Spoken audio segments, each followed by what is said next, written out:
Okay, let's jump right into some pretty big news from the wrestling world. Terry Brunk, who we all knew as Sabu, has passed away.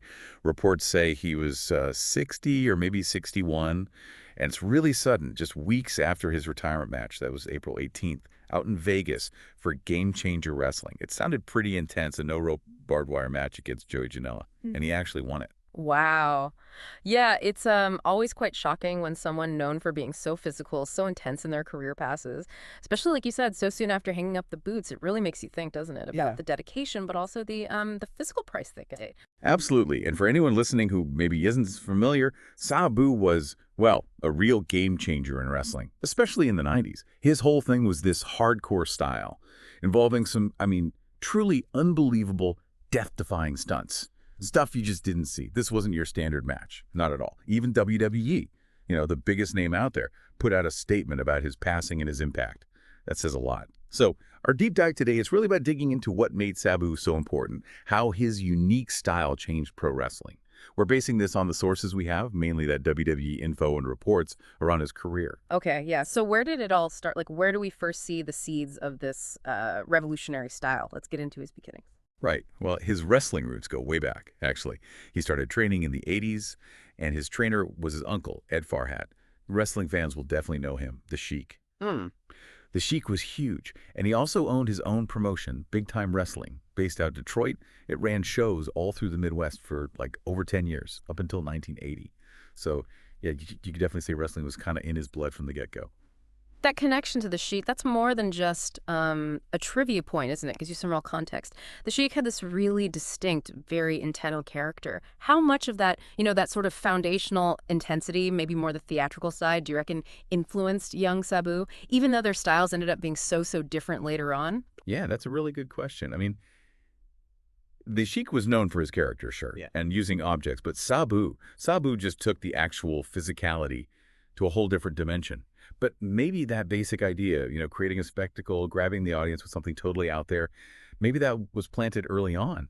And after that initial training, he didn't just stick around Michigan. He started touring, went over to Japan, and really started making a name for himself there. It sounds like he was already developing that unique style internationally before he really exploded in the States. Oh, Japan is definitely key. Japanese wrestling often has a different feel, right? More focus on the hard-hitting stuff, a certain intensity. Getting that exposure early probably pushed his risk-taking and made him more comfortable with that punishing style. So when he finally landed in ECW, Extreme Championship Wrestling, down in Philly, well, it was like the perfect match. That's where most people first saw the suicidal, homicidal, genocidal, death-defying maniac. Quite a nickname, huh? Huh.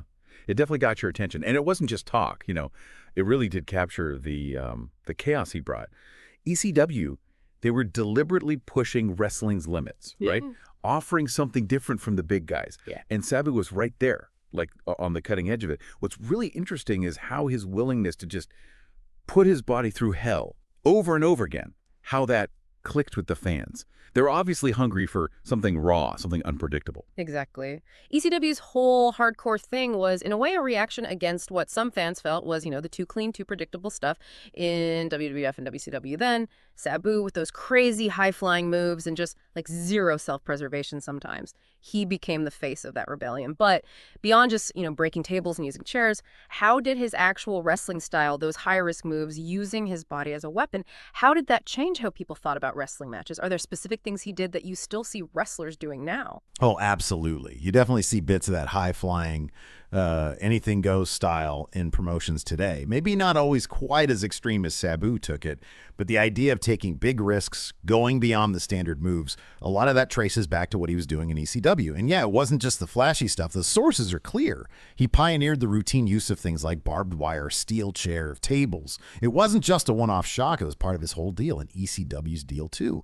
He had these incredible, really brutal feuds in ECW against guys who ended up in the WWE Hall of Fame, like Rob Van Dam, Mick Foley, and ECW legends too, like the Sandman and Taz. Yeah. Those matches, they were violent, yeah, but there was a weird kind of art to the mayhem, Yeah, those rivalries were so important. They didn't just build up Sabu, they built up ECW itself. You need strong opponents for memorable stuff. And all those guys you mentioned, they were masters too in their own ways. It wasn't just violence. There was real heat in those feuds that pulled fans right in. Okay, so Sabu leaves ECW as this almost legendary figure of hardcore. What was going on in WWE then, in the mid-2000s, that made them decide to bring in someone with that kind of reputation? But potentially controversial for them, right? That is a good question.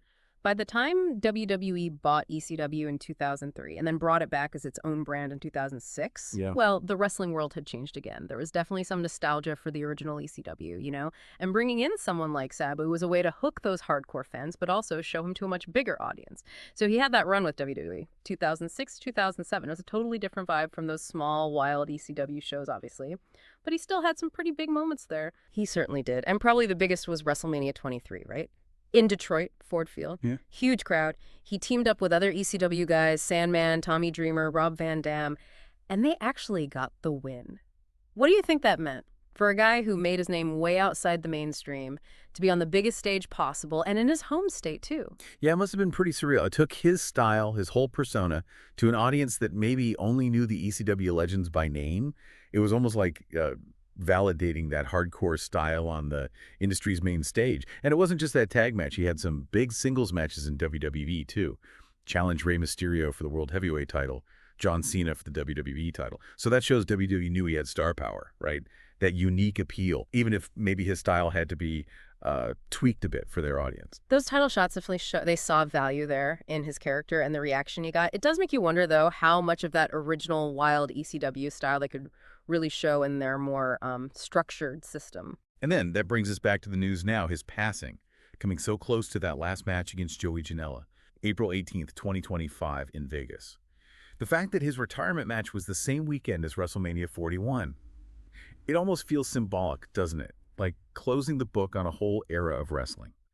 And the match itself, no rope barbed wire, that was a clear nod to the style that made him famous. The timing really does feel meaningful. Like he wanted to go out his way, reminding everyone of that extreme style he basically invented. Yeah, the match type says it all about who he was as a performer. It wasn't just another match, it was a statement. And that hardcore style, you know, with tables and chairs becoming part of the match, it really did define a lot of wrestling in the late 90s, early 2000s. You still see echoes of it today, even in the big leagues. But what's interesting is, even though he was Mr. Hardcore, sources say Sabu actually got worried later on about how dangerous stunts were becoming. He apparently even criticized WWE and others sometimes for maybe pushing things too far.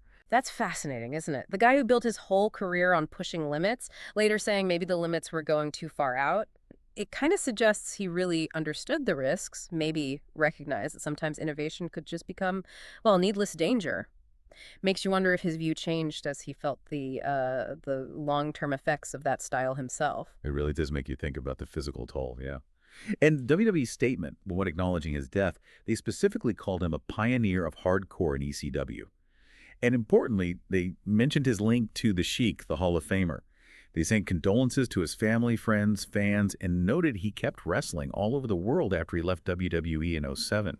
It just underlines his lasting mark on the business, even outside his time with them. Yeah, WWE acknowledging him like that really cements his place, doesn't it? Even though he wasn't like a WWE lifer, his impact on wrestling overall was just undeniable, and they recognized that legacy. So when you look back at Sabu's whole career, it's this incredible arc, right? From training under the Sheik to that groundbreaking, often brutal ECW stuff, then that short but, significant WWE run with the WrestleMania moment, and right up to his retirement just now. It's a career defined by just pushing boundaries, taking risks few others would even consider. And him passing away so soon after retiring. Man, it just drives home how incredibly physical his chosen path was. It really forces you to think about the sheer dedication, but also the long-term cost that style must have had on his body. It's a pretty sobering thought about the sacrifices these guys make. It truly is. And maybe it leaves us, and you listening, with this thought. How did Sabu's boundary-pushing, often shocking approach actually change where professional wrestling went? And how do we, as fans, keep balancing the excitement of the risks and the physicality we see in wrestling, and other entertainment too, with worrying about the performer's well-being? It's a tough question, really. Something to think about as we remember a true original.